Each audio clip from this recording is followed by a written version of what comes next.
Hello everybody and welcome to this week's Markets to Watch from Smack the Markets for week commencing the 2nd of March. Now, after the huge moves that we've seen in many markets and particularly equity markets last week, traders will certainly be asking themselves, have we seen capitulation? Is this now a good time to be buying value assets, or is there still more downside to come?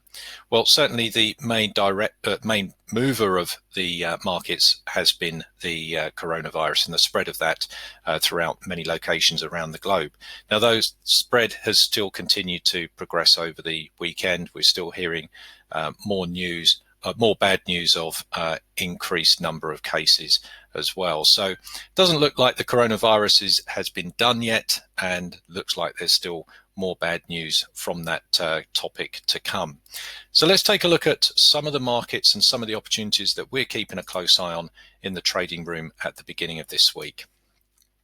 So if we come and take a look at the Dow first of all, and if we have a look at this here on the weekly chart, we get some sort of sense here as to sort of what's happened on last week and on Friday particularly. So what we had here was this level around 25,000 that was quite a significant sort of key price point. And as the market continued to break through these significant levels on the way down, 25,000 seemed like the last chance saloon for any kind of reasonable support for US equity markets, or certainly the Dow here and the corresponding levels on the S&Ps and the NASDAQ. Now, what happened on Friday was that the market just continued to sort of trade within a sort of by comparison, a relatively sort of tight range of around sort of 500 pips. And there was a number of sort of structure levels on lower time frames within this sort of range. The market was very sort of technical around there, but at the end of the day, we saw a bit of buying coming in, and the market closed at the top end of this range. Now, since then, the market has, in the Globex session now, since the market opened at the beginning of this week, we've seen a rally and a push up to test this 26,000 level. Now, if we just sort of start to come down the time frames here, we can start to see this in a bit more detail. Probably a little bit better if we come and take a look at this at the 4-hour time frame. We can see the sort of levels around here, but the rally up to 26,000 is a sort of technical level. We've got a big round number there. It's a significant structure point. It's also very close to the 50% retracement of the downward move here, of that leg of that trend. Now, since the market's tested that early morning here in the UK, we've now seen some sort of pretty hard selling coming off that. So the big question, I think, is here that we've got a couple of levels on this market that are really going to be define the next direction for this market. If the market can break above 26,000, then I think we could be seeing 27,000 as a next sort of structure point and a target level for this market. And that would just be in the context of a deeper retracement on these higher time frames, don't forget. If indeed we do break the lows again and we start to get down to these lower end of this range and take out these lows, well, then we've got a significant move to the short side still on the cards. So again, if we come down to up to the weekly chart, I should say, the next sort of structure levels that I'm seeing here is around 24,300 through here on the weekly, and then sort of possibly down here to the 23,300. So there's still potential opportunity for and deeper retracements here on the higher time frames. Doesn't mean to say that we might get some kind of sort of pause. It certainly looks like because of the volatility of the move, could be due some kind of pause. Was Friday a big enough pause? We'll certainly see once the cash markets start to open.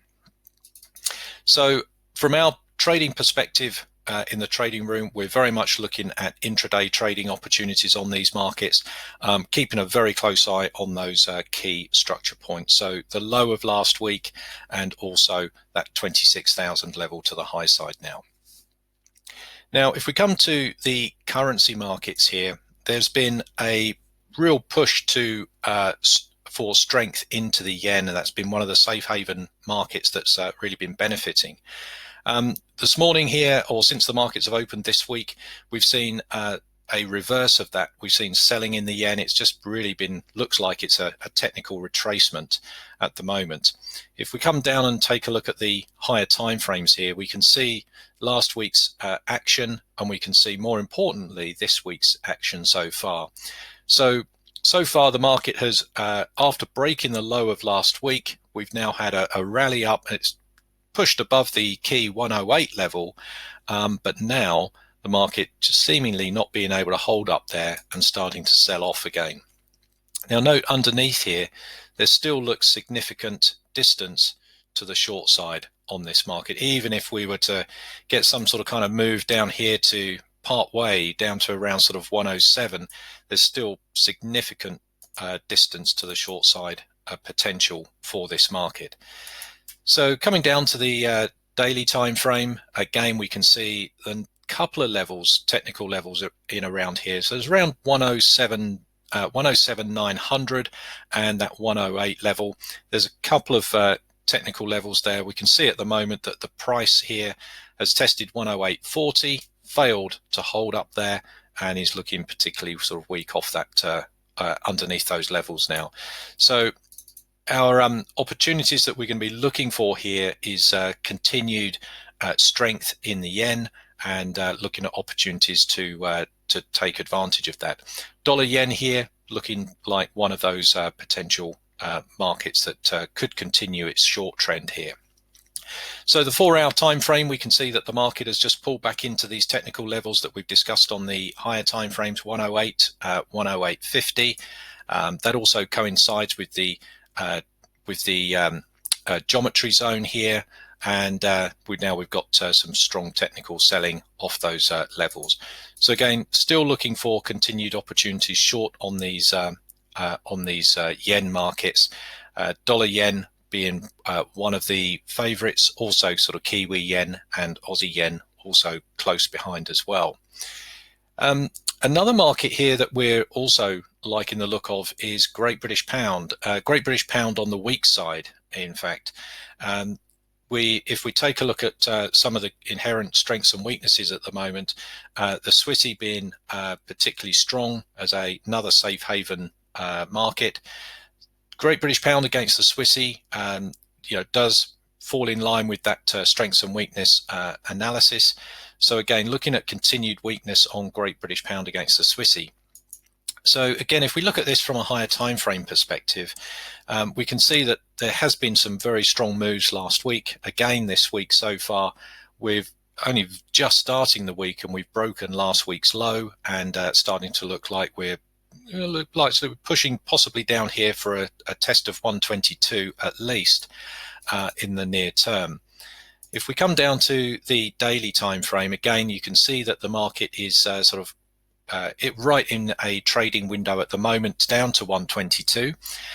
Underneath that, we've got that sort of next level there around that sort of 120 area.